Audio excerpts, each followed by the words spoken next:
Welcome to Inclusion Bites, your sanctuary for bold conversations that spark change.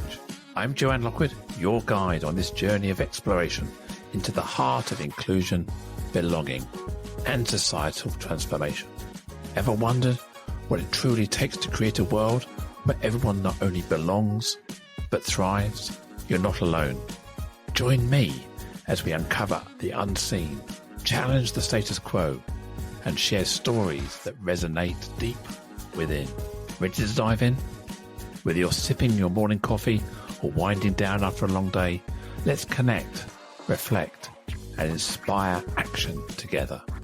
Don't forget, you can be part of the conversation too. Reach out to joe.lockwood@seechangehappen.co.uk to share your insights or to join me on the show. So adjust your earbuds and settle in. It's time to ignite the spark of inclusion with Inclusion Bites. And today is episode 175 with the title Brave Learning, Bold Leadership. And I have the absolute honour and privilege to welcome Pippa O'Brien. Pippa is a learning innovator and founder of Poda, transforming how frontline teams experience inclusion through immersive drama and authentic conversations. And when I asked Pippa to describe her superpower, she said, it's just turning everyday people into empowered learners through real-world storytelling. Hello, Yeah. Pippa. Welcome to the show. Joe, thank you so much for inviting me. I feel really privileged and honoured to be the guest on episode 175. I'm in very safe hands, clearly, and looking at your nails, I think beautifully manicured safe hands as well. Manicured Mine are under safe the hands. table for a reason. Not so manicured, right? Beautiful. Yeah. Oh, thank you. We met probably 18 months ago. Yeah, must be. To work with Tallis, wasn't it? We right. did a storytelling. Yeah. We did. One of your protagonists in a story, wasn't I?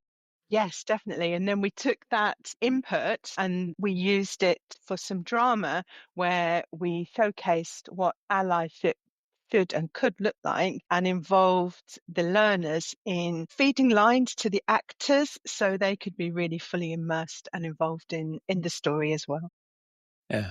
And it was all around transgender inclusion, if I remember rightly, and my wife Marie was involved, and we did a kind of a dual perspective on workplace and how she felt and how I felt, which was quite powerful, wasn't it?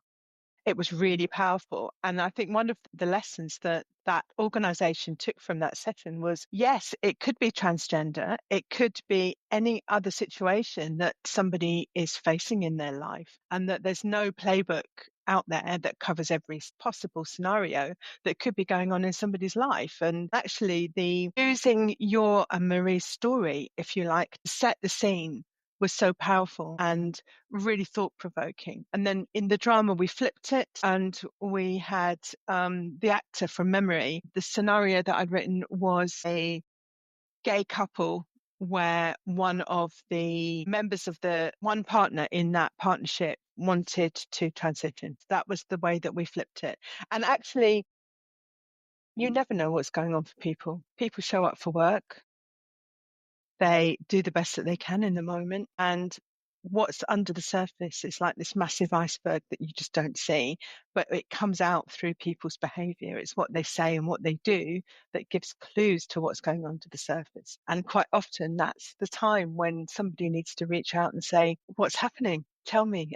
But doing so from a position of where there's trust between the two people, and the leadership behavior then is really around not just trust, but the integrity piece as well. Like, I need you to trust me and I'm going to trust you, but actually I need you to treat that information with integrity and be there to support me as a person. Really, that's kind of the message that I wanted to come out from that session.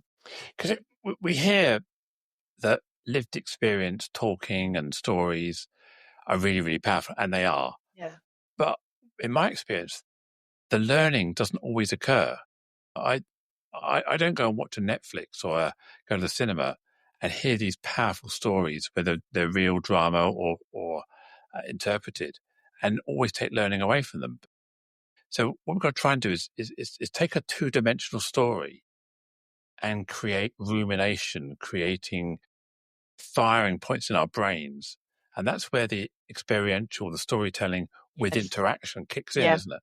Totally. And that's really what we've done with a program that we've been running quite recently. And this is something that was really a little bit of a, well, I'm going to suggest this. This is a bit out there, if you know what I mean. And I was really expecting the client to come back and go, oh, no, we couldn't do that. And actually, they didn't. They went, okay, let's do it. And I was, okay.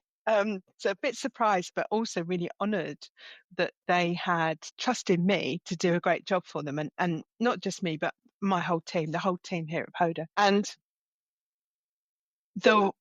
their population and workforce, although there's a number of them who are really highly qualified professionals, the bulk of their workforce is people who are really skilled, but they're manual workers. So they do manual work outside in all weathers that's pretty unpleasant at times, I'll be honest. The average reading age for a lot of these operatives is age 11. So when I was designing something, I had to be really mindful that for whatever reason, they had this lower literacy level, but that could be caused by a number of different reasons. But for whatever reason, school had failed them in some way or another, or education had failed them.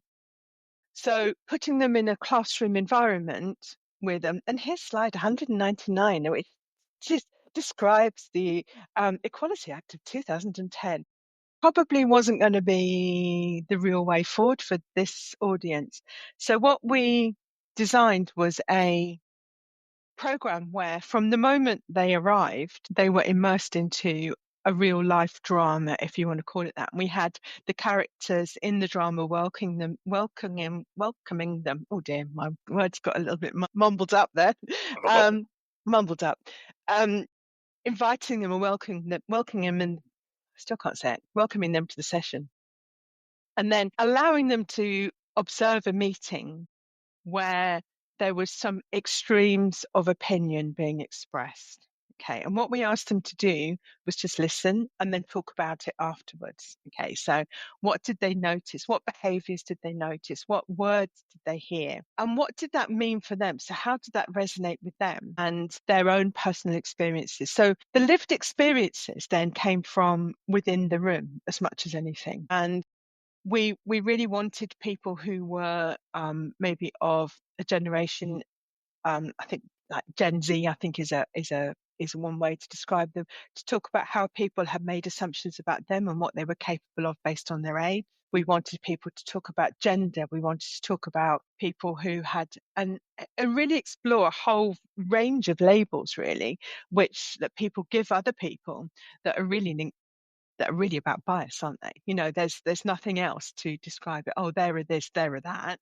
That's a label. And actually the label is the bias. And it can be positive or not so positive.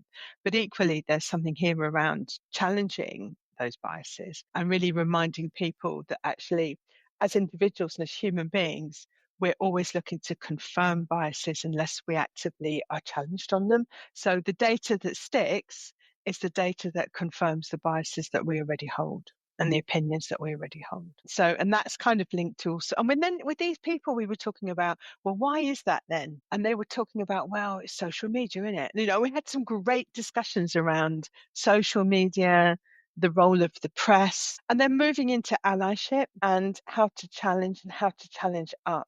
And we used our drama team to role play like a more senior member of staff, and then how they could challenge that in a way that was going to be non-threatening for them individually. And we had some great outcomes from that, really great, some really great conversations. You've got some people that go, no, he's right, he's wrong, and that was it. But everybody else in the room was saying, you don't think that, do you? Well, yes, I do. And that's great because you're bringing it all out into the open in one go. The only way we could do that was to create a really safe environment where people felt they could genuinely say what they believe and to be prepared to be challenged by other people in a way that was appropriate. Okay. Yeah, we're really pleased with that one. It landed well. And you can see from my face that we actually really enjoy doing it as well. It's like, and I'm doing it this week for a company down in Winchester. So I'm quite excited about that. It's one that I love doing.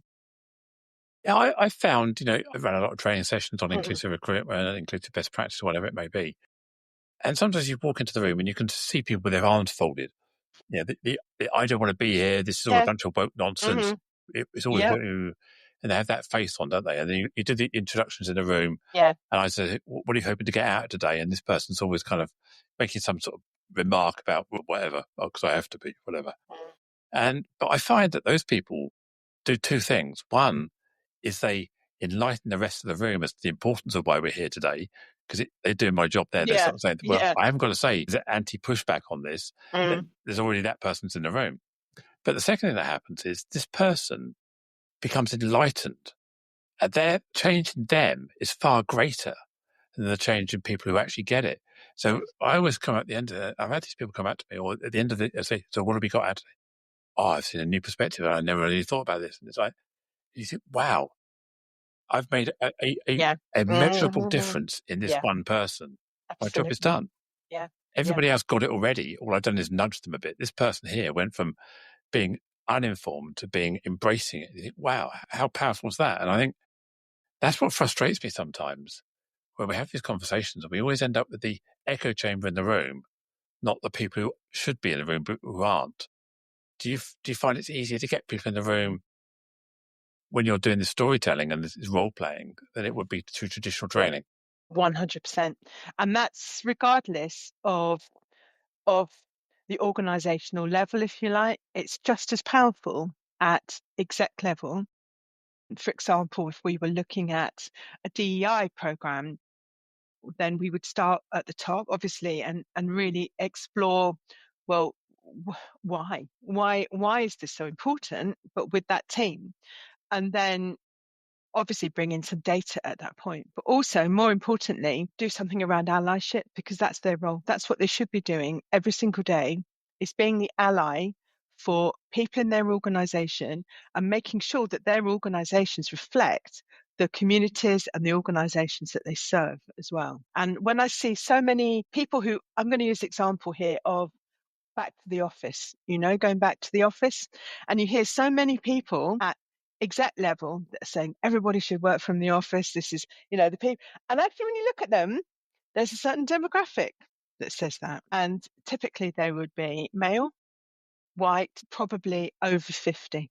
Now, yes, for them, I'm sure that going to the office is structure, it's routine. And then when they get home, there's somebody who's made sure that their shirts are ready for the next day, that they've got everything that they need for them to be successful, if you see what I mean. On the table, the kids are looked after, Yeah. the cat Yeah. has been fed, everything else. Yeah. Yeah, you're right. And when you look at people who during lockdown who were loving it were the people who had that flexibility of being able to do a bit of work, look after their children, be the best person that they could be for their families, do things like the school pickup and the things that they just didn't have a chance to do. And I did a bit of research for a company at the back end of lockdown around whether going back to work was really the way to go, or whether they could actually consider closing down some of their sites and going to a fully remote model, but with some hubs where people could go for meetings, face-to-face meetings if needed. I ran some focus groups for them. And universally, there was a demographic that was like, this is brilliant. I love this. I can get up. I can do 2 hours work. I get the kids pack lunches in the bags. I get them to school. I come back. I do more. And it's, for them, it was just what they've always needed, and just what they've always needed to be able to be the best person that they can be at work, and also the best person that they can be for their family as well. Surely that's what organizations need to ensure is available, is people to have the flexibility of what works for them, but also make sure that they know how to manage people that in a completely different environment. Because I think a lot of people tried to manage people, as they always had done, from home, and it didn't work. So they've all got to come back to the office. Not what we do needs to change, or the way that we do this needs to change. But let's just take away all the bits that work for a good percentage of the workforce and impose bits that don't work, So it's like, for me, it's a real fundamental of flexibility is that you trust people to do a great job. You explain the why, and you're the leader that they need in order to be the best that they can be. It's quite simple in my opinion. Yeah, when I was doing some events, some roundtable type discussions around the time where we were just about to take our face masks off on trains, sort of that early stage. You remember back in that time, back in that history. And I remember that lots of big companies were trying to sell their culture. We need to get you back in the office because we've got our culture, we've got our way of talking, we've got our way of being. We've got a fantastic culture. We want to. Took a step back and thought, well, hang on a minute. What you're trying to do me is exchange culture for commute. Is what you're saying. You give me, I commute for you, and then you give me a culture. And I said, no, hang on a minute. I want my culture like my pension. Yeah. It's a personal pension. I can take it anywhere. So when I leave you, I take it with me and go somewhere else. So my personal culture, my family culture, my community culture should be first. And your culture is just something I borrow while I'm here. Yeah, I have to like it. I have to fit in with it. But I would rather you encourage me to build community links, to co-work in my local community, to have more family time, so that my culture is now my own, and we meet because your culture and my culture meet. But don't tell me that I have to have your culture because, yeah, you may have this belief that your culture is amazing, but actually my family is amazing. My friends are amazing. Yeah. My hobbies, Yeah. and I want that time back. I don't want to give you 2.5 hours of commute each direction because that's my time that I'm giving you for free. 100%. I completely agree with that. And I think that's where having values and actually within an organization can bridge that gap.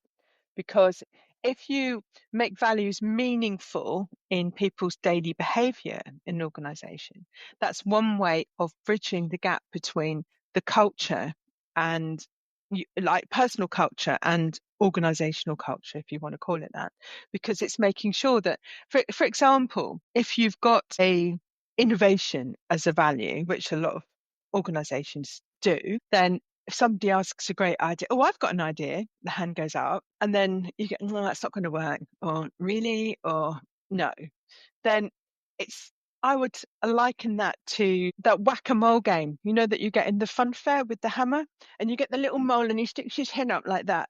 That's my mole impression for the morning. And then the manager's there with the hammer whacking it down. After a while, that mole's going to go, I'm nice and warm and cozy in my hole. I'm not going to get up because if I stick my head up, I'm going to get whacked on the head with a hammer. So that whack-a-mole culture where people say, oh, we believe in innovation. No, they don't. If somebody comes up with an idea, then you need to give it the airtime, explore it. It might not work in that circumstance, but you've got to be really clear with the person why not, rather than just that dismissal piece. Because the one idea that little mole may have in the future that could be the salvation of whatever, that you're never going to hear it because they're never going to tell you. And that's what I mean about living values and bringing values to life. Yeah, it's not always a bad idea because if you were to enlighten the person who came up with that thought that didn't work for whatever reason, as to the reasons why right now it doesn't work, then they go, I get that now. Let me have some more thinking. Correct. Because one person's thought isn't always one person's thought. A lot of people are often thinking the same thing. Yeah. I mean, I look at what the government do and think, that's crazy. Why are they doing that? I look at what's going on across the water in the States and think, that's crazy. Why are they doing that? Maybe there's information I don't know. The media, the military, there's data, there's awareness, there's briefings that politicians have, there's big think tanks going on. And my bias says, I know better because I'm more intelligent, I'm cleverer. That's not a bias I have. We all have that. So we're almost saying, well, that they don't know what they're doing. They must be less intelligent than me. But we've got to accept that they have some good ideas as well. That what I don't know is why they think that. And that's what I need to know. If they tell me, actually, Joe, the reason we're doing this, the reason we're invading that country, and it looks to be a little bit sort of one-sided here, is because there's some threat intelligence that we see that you don't. Okay, now I get it. Yeah. So we don't. If we listen to people's ideas and dismiss them, we need to give them the why, because if you tell me the why, I can challenge your why with, how about this? And maybe that's what people don't want. They don't want the debate, do they?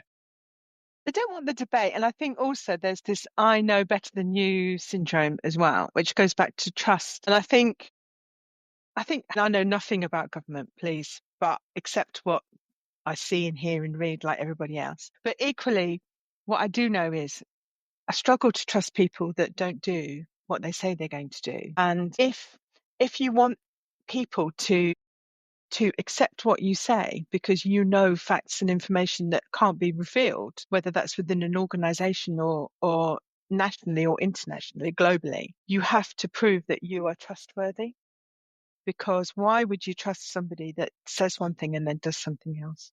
Okay, so it's around building a culture that's based on trust, and then people might not like what you do. They may not fully understand the reasons, but if they trust that you are a leader with integrity, then they will go with it and they'll buy into it. Because there's nothing worse than being told, Yes. there's a reason I can't tell you. It's like, Yeah. so I'm Well, not thanks worthy of for that. Yeah. Yeah. It's like, well, yeah. I'm aloof here. I've got stuff you don't know, and so I guess sometimes you can't be told that you don't know something you don't know. Yeah. It's trying to sell that, as you say, in a trust. I look at the government in opposition or the potential government. There's all the politicians sit there making these really wacky statements about, oh yeah, we cut this, we do this, and we do that. And when they get into power, they go, actually, now we've got the books open, we see the data. Actually, we know we can't now, but we can't say we didn't. Yeah. Yeah, we can't tell it. That's really difficult as well. And I think often when you observe, think particularly the UK Parliament, I find it's not about debate. It's just about mudslinging and almost playground behaviours as well, which I think devalues the whole process. There's no structured debate. It's just who can slag the other party off with the greatest panache in the moment. It's like it's point scoring, but not real points. If you see what I mean, it's not about the topic. It's about visibility. That's my It's perception. public school debate society of the past, isn't it? Yeah. It is, and it's. And I think our media don't help either. The media, the mainstream media, social media, they like this polarization because polarization creates tribes. Tribes create revenue and advertising and clicks and discussions, and people get fired up because unless we have emotion attached to a thought, it doesn't happen, does it? We have to negative or positive emotions. And the media knows that negative emotions are stronger than positive emotions, so it drives engagement. This is it. And if you look at a technique, say like transactional analysis, where you've got, people that are behaving adult to adult, which is rational, listening, giving, it doesn't make for great TV. Let's be fair. It's when you've got people who are acting as like the critical parent with the finger out, or where you've got people who have been the child, I don't like this, that underfoot stamping. That's what makes for good watching. Anything in the middle ground is sensible, rational, and maybe not so appealing. Yeah, there's a couple of an author I quite enjoy reading is Rutger Bregman. He's done 2 books that I really find inspiring. One is Utopia for Realists, which is a great read if you've not read it. I haven't And the read second it, one, but I put it on my list. is Humankind. Humankind is it's about analysing the human being and the human psyche. It really sums up the whole idea of reality TV. And what happens is in these scenarios, who wants to be, I'm a celebrity, get me out of here, Big Brother or Love Island. What they found was these would be very benign, very controlled. If you just put a group of people in the room, they'll get on. Largely, they'll get on. They'll have a good time. They'll start forming little communes and kumbaya and sing around the campfire. As you say, not great telly. So what they have to do is they have to starve them. They have to put a grenade in there, like a rogue personality who's going to disrupt. They're going to have to create a love interest, a power base, create a leader who has power that others don't like. Suddenly, you've got this disrupted human environment that creates great telly, and then so they have to prod the bear and the beast to 100%. make it interesting. Otherwise, people will just go. So We assume that people are antagonistic and aggressive towards each other, but that's manufactured by the media. agree. And I think in most cases, I think yes, and I think I would say that manufactured by the media, but I think in face to face, 100% I agree. I think the challenge comes now with social media where people feel that they can say all sorts of shizzle, which is a technical term, all sorts of shizzle with under the cover of being a keyboard warrior. And they don't have to actually sit in front of somebody and say, well, I think this, that, and the other, because in the real life, they wouldn't actually risk that antagonistic behavior because it could be risky for them. It's the old who's the bigger dog in the pack type scenario. They might get bitten back, but on a keyboard, they can be as unpleasant as they wish. Yeah, I mean, we're recording this on the 31st of March, 2025, which is Trans Day of Visibility. And as a trans woman myself, I'm well aware that people have opinions against trans people in the whole, not necessarily against me specifically, but against people like me. But there's no accountability to those views, and often it's born out of tropes around, oh, we're protecting women and girls, or this is unnatural. It's like there's only two sexes. It says so in my biology book or the Bible or something. And people can go unrestrained, as you say, keyboard warriors, because there's no human at the end of their keyboard. Yeah. It's electrons. And when people meet you face to face, they hear your story, they listen to you.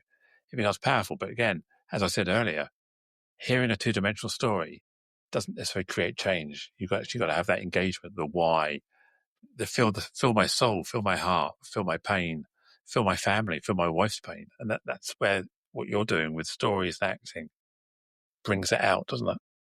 It does. And sometimes I'm really humbled by little old me, and I mean that sincerely, well, I'm not that little, but older me. It's people that I've written that and I've thought, oh, it might work, who knows? And then when we've done it, it's had such a powerful reaction and response, and how teams have gone on to come up with safe words that they can use around the banter. I think when I'm working with some teams, they're terrified that they won't be able to have any banter at all, that it's all got to be terribly polite from now on. And of course, who doesn't like a bit of banter? We all like a bit of bants. And the line is flexible, the line's fluid. It depends who's there. It depends on how people are feeling that day. That's the big thing as well.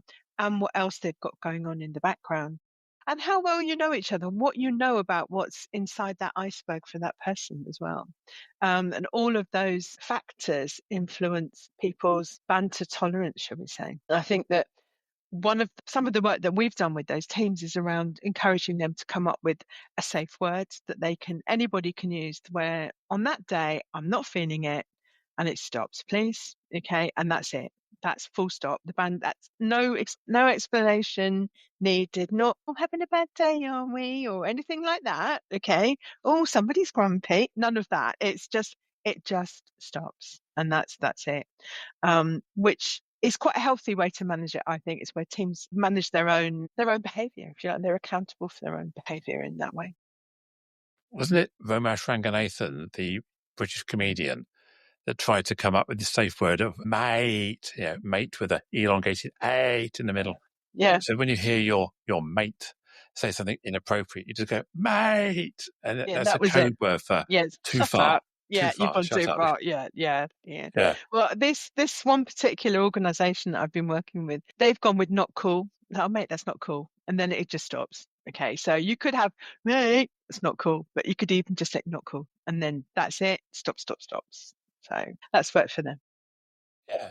Because none of us want to be the inclusion police. None of us want people to stop talking. Yeah. I'm 60 years old. I've lived a pretty colourful life, both genders. And I'm not trying to say I'm perfect. I've got some high ground here of righteousness. I'm a human. I laugh at comedy. I call myself out sometimes, thinking, actually, no, that's not right. No, stop.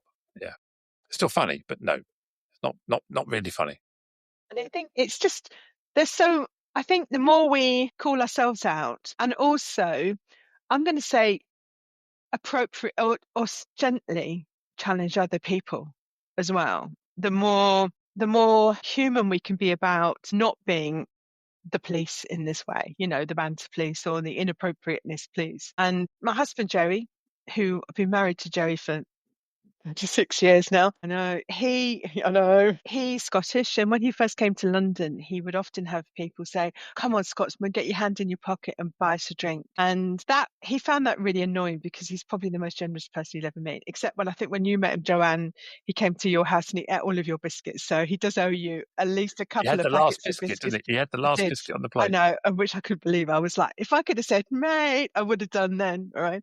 But this happened even recently in 2024, probably just before Christmas. He was in our local pub, and somebody who we'd never met before, who came in as a guest, with somebody else that he did know, said, "Oh, let the Scotsman get the drink, get his hand in his pocket." And it's like, Jerry came home and he went, I said, "Well, what did you say to him?" And he said, "Well, I didn't say anything." I said, you, if you don't challenge that, people will continue to do it. So it's around how you challenge. And it's kind of like, oh, that's a bit of, casual racism going on there, isn't it? Or something like that. Or, oh, I can Yeah. hear a stereotype, can't I? So how you do it is the thing, and I think not getting on your high horse.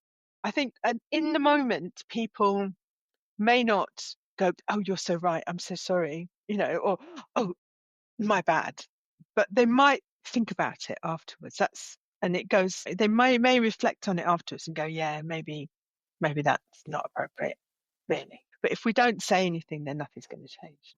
Yeah. And I think also as someone on the receiving end, I have to put a little bit of a buffer between my hearing and reaction, because happened to be yesterday, I think. Well, no, I was in Asda's shopping. There are other supermarkets available, obviously. And a man came around the corner and he kind of bumped into me a little bit and said, "Sorry, mate." And I just thought, I was about to react because I really detest the word mate being used to me. Yeah. You wouldn't call my wife mate. You do with me. And I thought, I didn't say anything because I thought, hang on a minute. There are some people who call everybody mate. It's just Yeah. their default. My husband does, I'm afraid. Yeah. And I just thought, whatever. I'm not going to take it as some personal offence. And some people do. You can tell some people do it deliberately. Yeah. But I've had ice cream salesmen give me an ice cream and say, "There you go, mate." Really? Will you say that to I sent my wife to the ice cream once, Marie, who you met, and he called her love. And I said, "Yeah, that's right. Yeah, he calls you love. He calls me mate." So next time I sort of said, "I prefer you call me love next time, if that's okay." And he went, "Oh, sorry, love." And now I go back and, we have a good chat and a good bit of banter. So sometimes that friendly calling it in rather than aggressively calling it out, you win hearts and minds over, don't you? Because nobody wants to be told they're a bad person or implied they're a bad person, because they're not. They're just misguided, misunderstood, not reacting. Their bias has kicked in, and suddenly they say something. And I think nobody wants to be shot down in flames for, obviously if they're repeatedly and the context or their Maliciously. trajectories, Yeah. Yeah. It's weaponizing it. malicious. Yeah. Mm. I think most people, if they understand, it's accepting, and they are accepting. I think having empathy for them in that moment, that you don't want them to feel really bad, but equally you don't want them to carry on with that behavior, is the way to go. So it's around, as you sort of beautifully described it, it's being quite gentle about it as well, like that. Yeah. But I will remember the negatives. We talked about negatives, emotions being Yeah. stronger. But the number of times I get people bump into me and I'll say, "Oh, sorry, love, are you okay?" And, Yeah. or, "Love, can I help you with your case up those stairs?" I go, "Yeah, sure, please, go for it, go." Yeah. Lovely. Yeah. Yeah, No lovely. one does that for me, Joe, I'm telling you. So you've obviously got something going on there. Yeah. Well, I look quite helpless sometimes on the underground with laptop bags and cases and things. And sometimes people they take pity on me and go, "Go on then." And there are good people around still, Yeah. yeah. I think you're right about, it's that confirmation bias piece. What I always use the analogy of the labels when we're talking about how we have bias about others. And one of the examples that I use quite often is about drivers and cars. And it's the car, not the driver. It's interesting when you talk about it because it's Audis that cut me up. It's not the person driving the Audi. Um, it's flipping BMWs, right? And then of course now it's Teslas, but there's all sorts of reasons for that as well. But there you are. But it's got nothing. But I completely miss all the times when an Audi might flash me out at a junction, or an Audi driver might flash me out at a junction. That goes because it doesn't fit the bias that I already hold about that particular group of people. So it doesn't fit. So I don't really know. But sometimes you play to the stereotype. I mean, I've got Mercedes at the moment. I've had BMWs in the past and Audis in the past. And I remember, I think it was when I had my 4 Series BMW, I parked it and I wasn't quite in the space. Marie said to me, well, don't you should, yeah, you're not quite in the middle space. I said, that's all right, it's a BMW. People don't expect me to park correctly anyway. So I left it there. And it's like, so I played that stereotype, and maybe other BMW drivers cut people up and go, it's all right, it's a BMW, the indicators don't work. They don't have indicators on a BMW. Yeah, I've just found that out. Yeah, So you started life as a chef. I did. So what was the ambition to be a chef? Was it a I think Michelin star? Well, in those, let's rewind a little bit, because actually as a young person, I didn't have the best start. I'm going to say that. I think one of my real challenges today even is a massive imposter syndrome that sits around me, because as a youngster, I was repeatedly told, you're rubbish, you're useless, you'll never be any good at that. So that was kind of the bad side. On a good day, nothing was said. Okay. So there was no positive affirmation. I didn't really feel comfortable at school at all. And that resulted in me not really applying myself. And having been told that you're useless, then if you don't do well, it kind of reaffirms the belief system that you have. Well, what do I expect? Of course I'm going to leave with a handful of nothing, because everybody told me that I wasn't going to amount to anything. So, that's kind of what I expected. I loved cooking. I still love cooking. So I started as a chef. And in those days, it was really rare for women to be in the kitchen. It was very male dominated. And I do remember once we had a new head chef come into the kitchen, and I was standing facing the stove to have my back to the pass. And he came in and he went, "Oh, you get your flipping haircut, all right, lad, and so there was an assumption that everyone oh, you lad, get your flipping haircut. And that was it. So there was an assumption that everyone in there was male. I had to be tougher, harder, stronger, work longer hours, generally deal with a lot of really difficult banter as well in that environment. I think I loved it. I love the challenge of it. I love the frisson that you get from, you've got you've got to get this out, you've got to get that done, and you're juggling a lot of things at the same time in a hugely pressurized environment, and it's got to be really well done. And I don't mean that steak had to be really well done. I mean, it's got to be professionally produced. It takes an incredible toll on your social life. And I think as a youngster, I was then working 5.5-day week, and then I had Sunday afternoons and Mondays off. And Monday was my college day. So that meant that actually you don't have any time off at all, which is quite hard work, quite hard for a youngster. I made a sort of transition into working more in hotel management, but I couldn't really get that far because I didn't really have great qualifications. I then worked after I met Jerry, who became my husband, working shifts wasn't really working for me. And so I had the opportunity to work for quite a big, well-known company in the UK as a facilities manager. If you can run a hotel, you can run a couple of buildings with one hand tied behind your back, because it's not a 24-hour operation. Catering's much simpler. And although you've still got to deliver a high level of customer service and facilities, it's way easier, and all the mechanical engineering stuff and all of that, it's way easier than actually running a hotel. Much, much easier. You know how many people you're going to have through the door every day. You know how to staff yourself, for example. That organisation then moved to a centralised site, and I was going to be made redundant. And they said, well, how about a role in our training team, learning and development? And I was like, okay, then off I go. And that's when everything happened for me. It was like I had the best ever leader. And he was somebody who, I find it quite hard to talk about him because I get emotional in a really positive way, because for the first time, he was somebody who really trusted me, who recognized that I had something a bit more than just get the coffees in, Pippa, or do this or do that. He recognized that I had potential, and he so challenged me every single time that he gave me an assignment. He go, right, here you are. going to drop the bomb on you here. Fine. How do you think you're going to start this one, Pip? And he'd start by, what I didn't realize was he was coaching me. And what that coaching did was it totally unlocked my potential. It got me critically thinking for myself, and it enabled me to actually realize that I could actually be successful. There was a bit of a blip. I can tell this story now because it's a lot of years down the line. There was a bit of a blip because on my application for that organisation, I slightly exaggerated some of my school qualifications, shall we say, my leaving qualifications. And that particular year, the company that I was working for, this person, my manager, recommended me to do a degree, fully sponsored degree course, which for me was terrifying because having always been a failure and you won't amount to anything, all of a sudden I've got to do this. But more urgently for me was this, I haven't actually got the A levels that I said that I had at the time. So a bit of blagging had gone on, may I say. And I had to talk my way into a course, which actually was not as hard as you think. As a mature student, you can get in on an interview if you can prove that you're,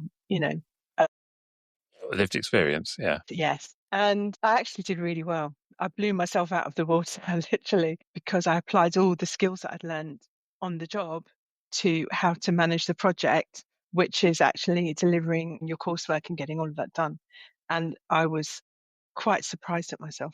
That was probably a massive stepping stone in my confidence and becoming me. That would never have happened if it hadn't been for that one leader who saw something in me, trusted me, gave me massive exposure, but was there as a safety net and questioned me, got me to critically question how I was going to do everything. He was somebody that I really wanted to be like, and that's really why I ended up in, I think it was 1999, 2000 being head of L&D for another big household name company in the UK. And then I thought, you know what? I'm just a desk jockey now, and I'm budgeting. I'm trying to work out how I can create efficiencies. And that's not about supporting people to learn and be the best that they can be. So I jacked it, walked away, started Poda in December 2000. It's like, this is a bit scary, but huge. At that point, I had some huge belief that it would work out. And here we are 25 years later. It's not global domination, but I'm really happy with where we are. 2000, I mean, the world was significantly different, Tony Blair was Prime Minister doing Auld Lang Syne at the Millennium Dome. Things will only get better and all of that. Yeah. But computing, you just think about the world, the way we're connected. I mean, I was running my IT business back in 2001. It was pre-9/11. It was pre-iPhone, pre-social media. Most people had dial-up internet still. There was no, just the whole computing revolution. There was no phone in your pocket, Google, all the things we see as, couldn't even get Deliveroo or an Uber in those days. So the world was different. It was very much more hands-on in people's offices, wasn't it? So how have you adapted what you do, I guess, to technology and expectations? Yes, I think expectations are a movable feast, because if people trust you, and I've used the word trust a lot in this, I know, but that's because it's super important to me, then you can manage those expectations jointly so that everybody is comfortable with what's happening. I think in terms of how we changed, lockdown was an enormous catalyst for change for us. And at the beginning, I think on the day one when it all kicked off and everything's shut down, we were only a small company. And on that one day, we had cancellations. And most people took the trouble to phone us to say, we're going to have to cancel everything. We had £250,000 worth of cancellations in a day. And we were just like, okay, no, we understand. Thanks very much. And blah, blah, blah, blah, blah. Looking forward to working with you when we can and all that good stuff. And I think we had to learn on a vertical learning curve. So what I started to do is reach out to all of our existing clients and say, right, how can we support you to manage people remotely? Because this is the new normal for the foreseeable. And I used that to run loads of free sessions, and using that as an opportunity to get my head around using some of the technology that was available. And some of it was pretty sketchy right back then. And then there was almost like the VHS Betamax wars, for anybody that's old enough to remember that, around which platforms were going to be the ones that were adopted. And I think that was one element of change. I think people went from big multi-day programs, if you like, to wanting to see greater embedded results in the organization. So what we started to do was really more around takeaways, if you like. So people do a little learning module, they go away and apply it, and then they come back and chat about the results. And that actually has the impact of really being motivational for the rest of the cohort as well. Somebody thinks, oh, well, they've done it, so I could do it. So it's really powerful stuff. I think the other thing that I did during lockdown was to support my own learning. I did a course with INSEAD, the Global Business School, on innovation, managing innovation during disruption. So, I mean, how much more disruption were we going through at the time? It couldn't have been a better example. And off the back of that, we came up with some virtual reality AI modules that we partnered with another organisation to develop and then market, which it's interesting because I thought they would go really crazy and really take off. And people have gone, we prefer the actors, actually. So it's interesting where you offer people this great solution where they can access any time, and which is ideal for shift workers or people who have got downtime in their day job, and then they can just do I'll just do that module. No, they want real people, whether that's real people through a screen or real people face to face in the room. So that was a really interesting piece of learning as well. But yes, so keeping it current, seeing what other people are doing is important. The key thing, I think, is listening to what our clients need, what their aspirations are, what they want to achieve. And then it goes in here, and then I go away and mulch it down. It sort of composts away in here for a bit, and then I then think about a solution. It does take a while to think about, well, how can I take this and make it into something that's really going to get people's attention. And it might be attention to challenge, it might be attention to go, aha, but how can I do that? And that does take a little bit of care. I think, oh God, how am I going to do that? And then it always comes, I have to trust the process, the composting process. So when I'm too busy, I find I don't get composting time. So that's a little bit frustrating. Yeah. I think you're right. I'm not sure I call it composting time, but I find that I need to have those stare in space moments, to sit on the sofa. Maria will come up to me and say, what are you thinking about? I said, nothing really, because I'm not really thinking about anything. I know that somewhere in my head, all my neurons are firing off, reprocessing everything, re-indexing my brain, and then things become clear. And you're right. Yeah, I can go on a car journey, drive for 3 hours. I get to the end of it, I think, I don't remember that journey at all. What happened? I come out and go, right, ping, ping, ping, ping, ping, all these ideas are firing off, where my brain has sort of used that opportunity to do that. And you can't do that while you're interacting with people, or you're stressed, or you're busy, or you're focusing. No, you can't. You need that space. Jerry, who's my husband, who now works with our business, he's really a great implementer, transactional person, and he gets everything done. He finds it hard to understand that I need that time to just be a bit vague for a while. And that's an important part of the process as well. It's almost like in a project-based world, he would want a time code for that. Want a thinking time code so that he can make sure that we're making the best use of everything that we've got available to us. Yeah. Yeah, people sometimes would equate that to procrastination, I guess, where you want to just keep playing with it. And I don't know about you, but I find that if I've got a 3-week deadline, everything happens the day before, because I'm thinking about things, I'm remodeling it and tweaking it in my mind. And when I actually go to put it on paper, it comes straight out.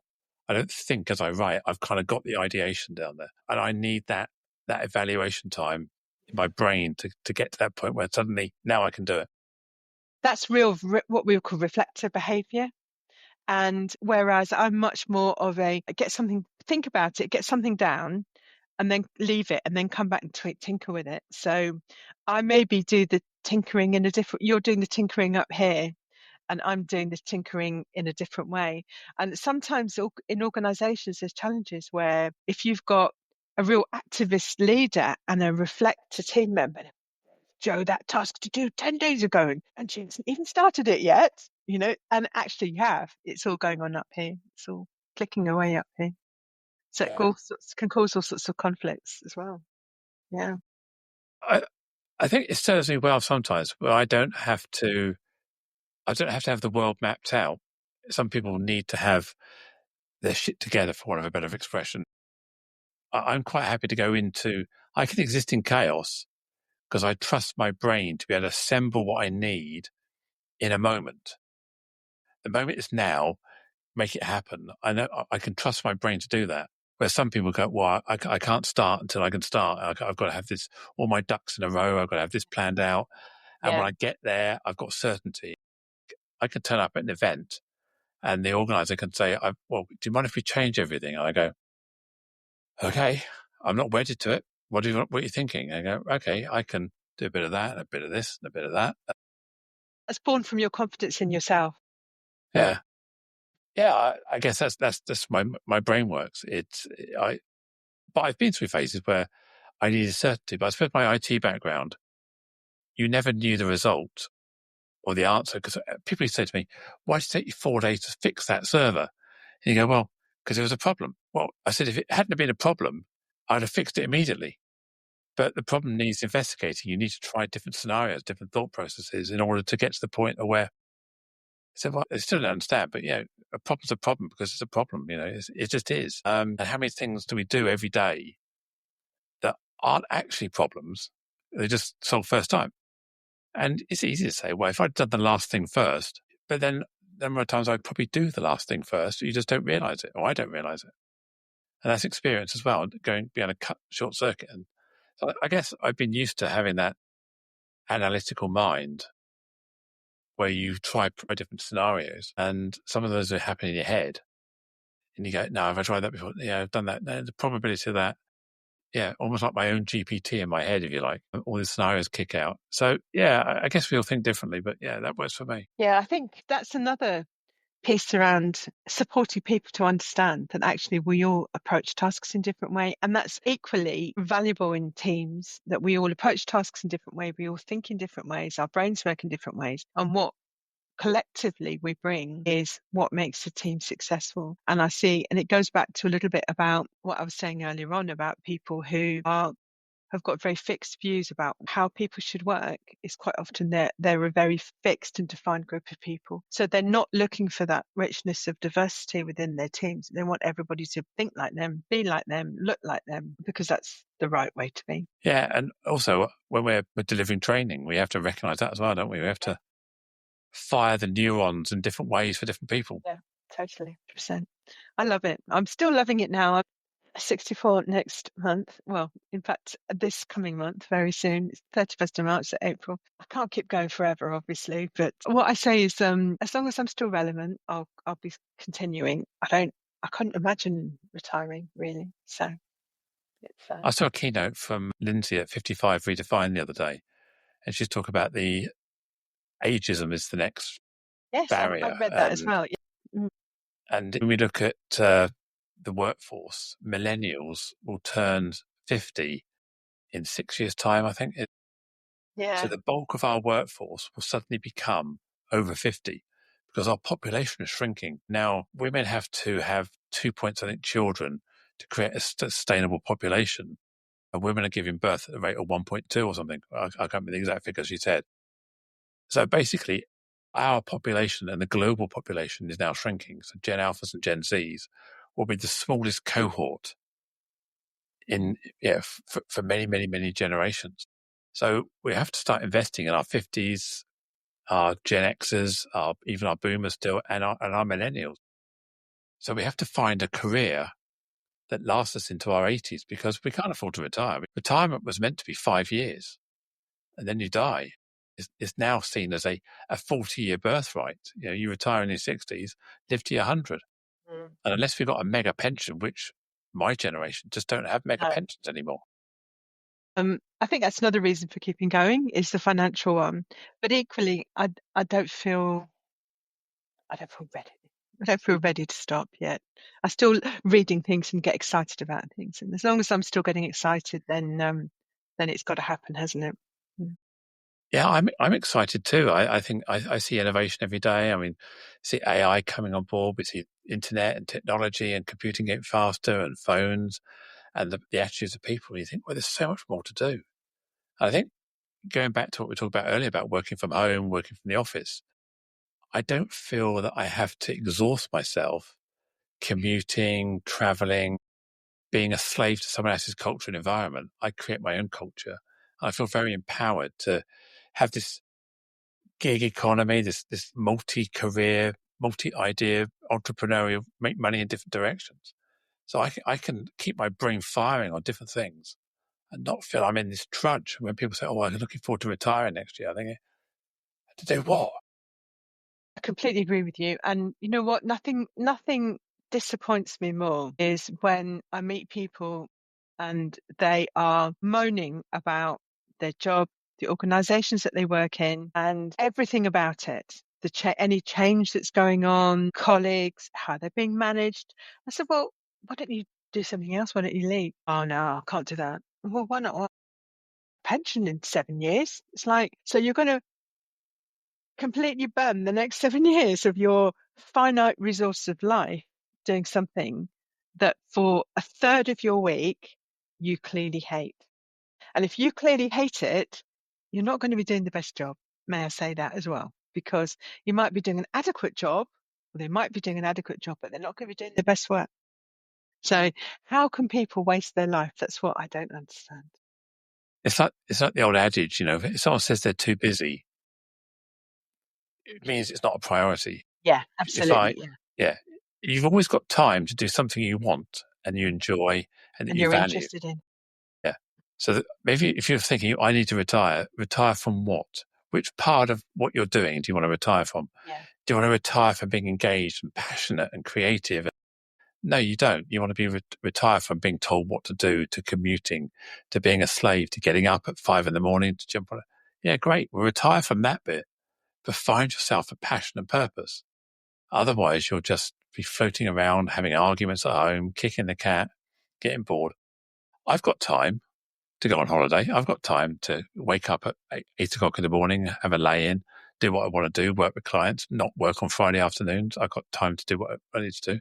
Yeah, I've also got time to really be passionate about what I do as well. So yeah, you can reprioritize. That's exactly what I believe as well.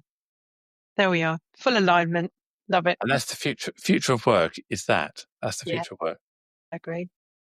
Pippa, we've been yakking on now. We have. And thank you to you who are listening to this. We've been yakking on there for nearly an hour and a half because we had a good old chat and catch up before we went press the record button, as I always do. So how can people get hold of you? Well, poda.co.uk is a good start, is our website, or pippa@poda.co.uk. You can look me up on LinkedIn, Pippa O'Brien, or just kind of shout. I'll hear you somewhere. Right, don't worry at all. If you are listening and you think we could help you in any way, do get in touch. But more importantly, Jo, thank you for listening, really, and thanks to everybody else for listening. It's been a really interesting experience. Pippa, thank you.